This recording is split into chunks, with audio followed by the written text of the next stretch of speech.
ह्रीं ह्रीं क्लीं चामुण्डायै विच्चे।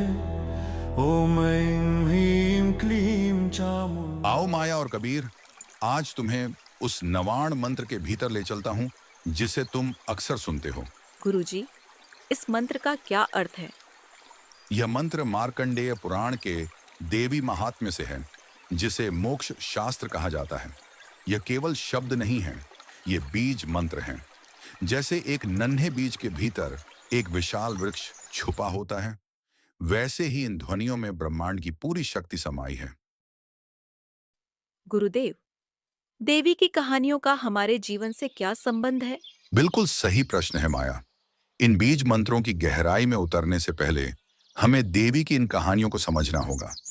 ये केवल प्राचीन कथाएं नहीं हैं, ये हमारे जीवन से मिले गहरे पाठ हैं।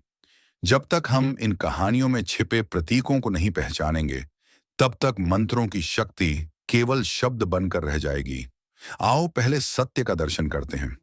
अपनी चेतना को स्थिर करो और आओ मेरे साथ मेरे स्वप्न में, एक ऐसी यात्रा पर जहां समय का अस्तित्व नहीं है। देखो उस अनंत अंतरिक्ष को, जहां एक महायुद्ध शुरू होने वाला है, या शायद यह युद्ध काल के प्रारंभ से ही चल रहा है। यह महालक्ष्मी और महिषासुर का युद्ध है, प्रकाश और अंधकार का महासंग्राम। चामुण्डायै विच्चे। ॐ ऐं ह्रीं क्लीं चामुण्डायै विच्चे। ॐ ऐं ह्रीं क्लीं चामुण्डायै विच्चे। ॐ ऐं ह्रीं क्लीं चामुण्डायै विच्चे। ॐ ऐं ह्रीं क्लीं चामुण्डायै विच्चे। महिषासुर तुम्हारे अपने अहंकार का प्रतीक है। यह रजगुण की वह अस्थिर शक्ति है जो सत्य को छिपाने के लिए बार बार रूप बदलती है। देवी का यह युद्ध अहंकार के विसर्जन और धर्म की पुनः स्थापना का मार्ग है।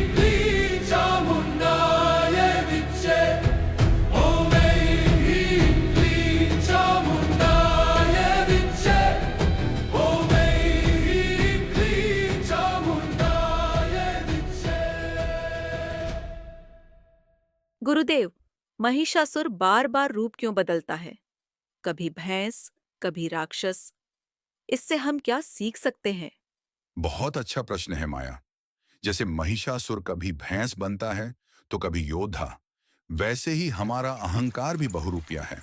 कभी हमें अपनी सुंदरता का अहंकार होता है, कभी अपनी बुद्धि का और कभी अपनी उपलब्धियों का।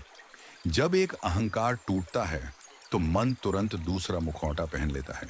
देवी का प्रहार उस बाहरी रूप पर नहीं, बल्कि उस मूल पर है जो इन सब रूपों को जन्म देती है।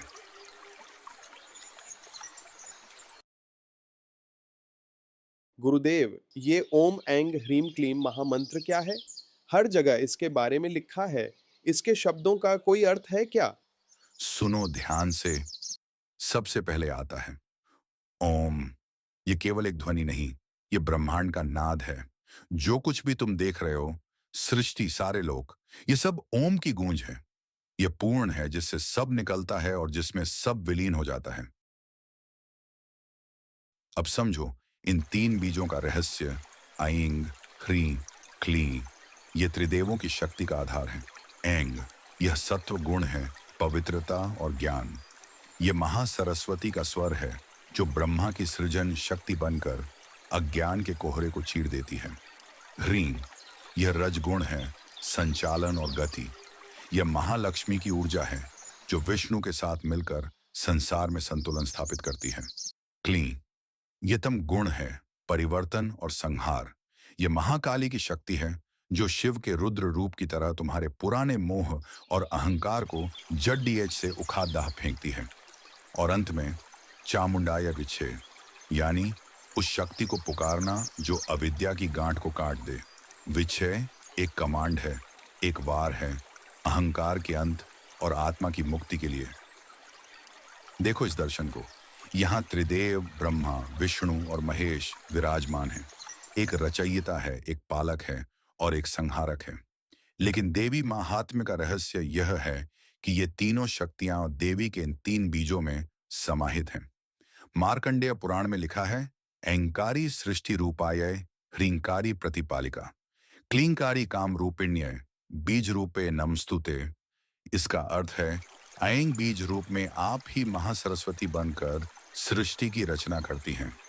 ह्रीम बीज रूप में आप ही महालक्ष्मी होकर सृष्टि की पालन शक्ति हैं। कलीम बीज रूप में आप ही महाकाली हैं, जो इच्छा और मोह का संहार कर परिवर्तन लाती हैं। इन दिव्य बीजों के रूप में स्थित आपको मेरा नमन है।